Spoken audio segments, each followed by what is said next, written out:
जब भी किसी हार या जीत की बात होती है तो हारने के बाद हार के कारणों का पता लगाया जाता है। और जब प्राचीन काल या आज के काल में भी अगर युद्ध में किसी देश या किसी सेना को हार मिलती है तो इसके पीछे ज्यादातर कारण जो होता है वो होता है गद्दारी। यानी अपनों में से ही किसी ने अपने भेद दुश्मन के सामने खोल दिए और उसका फायदा उठाकर दुश्मन ने सेना को हरा दिया।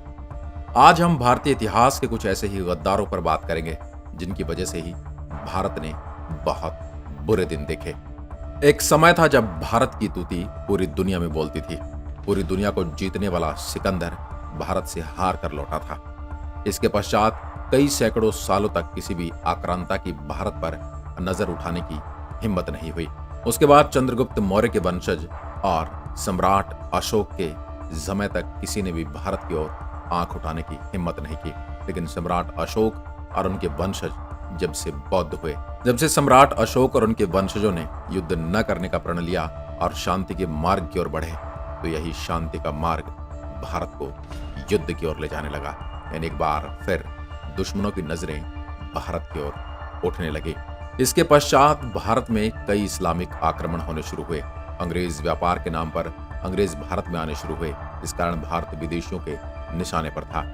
भारत में अगर कोई जगह गुलाम होती तो कुछ दिनों में आजाद करवा ली जाती। लेकिन स्थिति खराब होने का और भारत गुलाम होने का प्रमुख कारण भारत में ही छिपे कुछ गद्दार थे, जिनमें से हम कुछ गद्दारों पर आज नजर डालेंगे। नंबर 1, जयचंद। जब जब इतिहास के पन्नों में राजा पृथ्वीराज चौहान का नाम याद किया जाएगा तब उनके नाम के साथ एक नाम और जुड़ता है और वो नाम है जयचंद। किसी भी धोखेबाज, देशद्रोही या गद्दार के लिए जयचंद का नाम तो मानो मुहावरे की तरह प्रयोग किया जाता है। या किसी को जयचंद कह दिया जाए तो इसे गाली मानता है। जयचंद कौन था? जयचंद कन्नौज साम्राज्य का राजा था। वो गहरवार राजवंश से थे, जिसे अब राठौड़ राजवंश के नाम से जाना जाता है। दरअसल पृथ्वीराज और जयचंद की पुरानी दुश्मनी थी। दोनों के मध्य युद्ध भी हो चुके थे, फिर भी पृथ्वीराज द्वारा संयोगिता से विवाह के बाद यह जयचंद का दामाद बन चुके थे।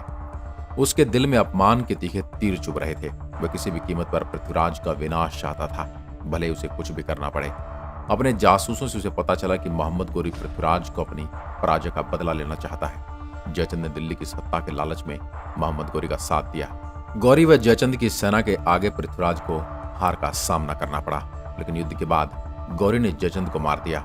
उसके बाद गौरी ने कन्नौज, दिल्ली सहित कई जगहों पर कब्जा कर लिया था। इसके बाद भारत में इस्लामिक का दबदबा बढ़ना शुरू हो गया। नंबर 2, मानसिंह। पृथ्वीराज चौहान और महाराणा प्रताप में कौन अधिक महान और श्रेष्ठ योद्धा था, इस पर चर्चाएं कितनी भी हो सकती हैं। वहीं उनके समकालीन राजद्रोही मानसिंह और जयचंद के बीच भी गद्दारी की क्षमता में मुकाबला कड़ा मिलेगा। एक तरफ जहां महाराणा प्रताप संपूर्ण भारतवर्ष को आजाद कराने के लिए दर दर भटक रहे थे और जंगलों में रहकर घास की रोटियां खा रहे थे, देश के मुगलों से बचाने की कोशिश कर रहे थे, वहीं मानसिंह मुगलों का साथ दे रहे थे। राजा मानसिंह मुगलों के सेना प्रमुख थे और वह आमेर के राजा भी थे। यही नहीं, महाराणा प्रताप और मुगलों की सेना के बीच लड़े गए हल्दी घाटी के युद्ध में वो मुगल सेना के सेनापति थे। मानसिंह की ही गद्दारी के कारण महाराणा प्रताप घायल हो गए थे, लेकिन उन्होंने अपने आप में बदले की आग पूरी की थी। जब महाराणा योजना के साथ आगे बढ़े, अपनी सेना को इकट्ठा करके अकबर के साथ हल्दी घाटी में युद्ध में जीत हासिल की। मीर जाफर, मीर कासिम, टीपू सुल्तान और मीर सादिक से तो किसी को गद्दार कहने के लिए इस्लामिक कट्टरपंथी काफी, मगर मीर जाफर कहना भी कम नहीं होता, क्योंकि उसी के राज को भारत में ब्रिटिश साम्राज्यवाद की शुरुआत माना जाता है। मीर जाफर ने अंग्रेजों की मदद से बैटल ऑफ प्लासी में रॉबर्ट क्लाइव के साथ मिलकर जाफर ने अपने ही राजा सिराजुद्दौला को धोखा दिया था और भारत में अंग्रेजों की पूर्ण नींव रखी थी। मीर जाफर वर्ष 1757 से 1760 तक बंगाल का नवाब रहा था। माना जाता है कि इसी घटना के बाद भारत में ब्रिटिश राज की स्थापना की शुरुआत माना जाता है। मगर मीर जाफर को हटाने के लिए अंग्रेजों ने एक और गद्दार का सहारा लिया था, वो था मीर कासिम।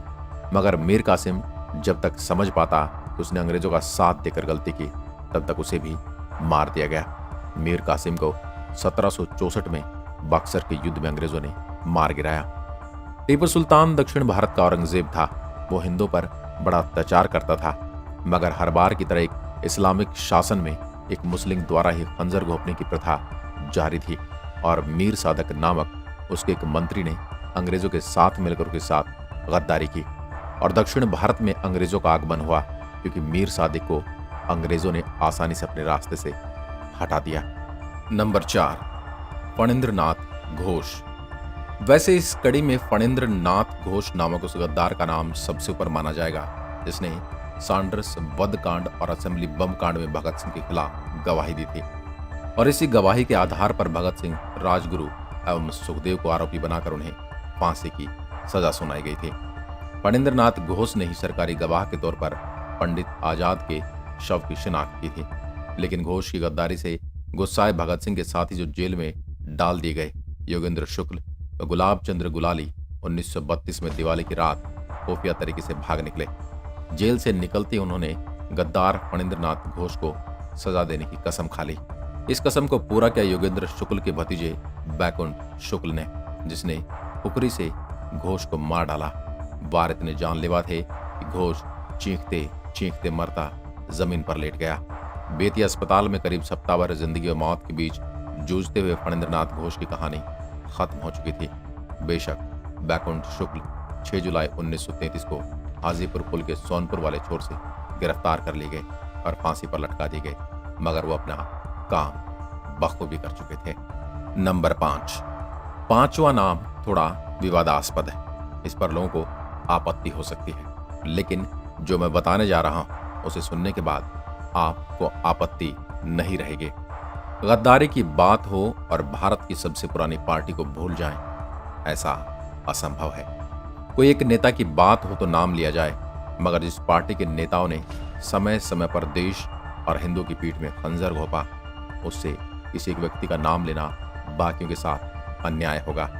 इसलिए 1885 में स्थापना से लेकर आज तक कांग्रेस के नेताओं का इतिहास दागदार रहा है, जिसमें नेहरू से लेकर गांधी तक सब नेताओं के दामन हिंदुओं और देशवासियों के खून से रंगे हुए दिखते हैं। कांग्रेस की देश को जो देन है वह मुख्यतः इस प्रकार है। 1947 में देश विभाजन, कश्मीर समस्या, 1962 में चीन से लड़ाई में भारत की पराजय, देश के बंटवारे वाले प्रमाण पत्र पर हस्ताक्षर नेहरू के थे, सुभाष चंद्र बोस की गुमनामी पर चुप्पी साधने वाले नेहरू थे, और इतिहास में कहा तो यह भी जाता है कि चंद्रशेखर आजाद को यदि किसी ने छल से मरवाया तो वो भी कांग्रेस के ही कोई नेता थे।